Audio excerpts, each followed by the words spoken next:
Welcome to Pluralsight. My name is Mike McQuillan, and this course is all about developing for Excel with VBA.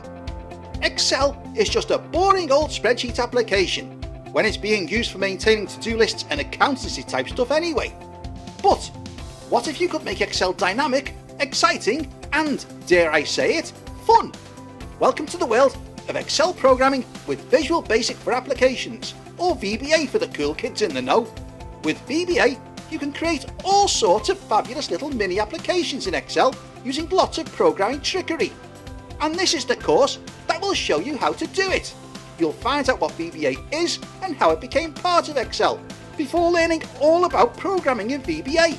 You don't need to know a lot about programming to start with, as you'll learn how to record and capture macros which you can edit for your own purposes. The course shows how Excel can be hooked up directly to an SQL Server database. Now, it's no good linking up to a database just for the sake of it, which is why we look at how to build up a nice user interface. A user interface is pretty pointless without some top quality code behind it, which is why we go through absolutely tons of VBA code to make the interface do something useful.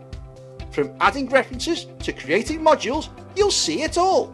You'll find out about functions and subs, validating user input, and how to handle issues caused by core Excel functionality. You'll even see how to manipulate multiple workbooks and generate PDF files. Once you've made your way through that little lot, you'll be well on the way to creating your own super cool Excel applications. Hope to see you at the course. Thanks for watching.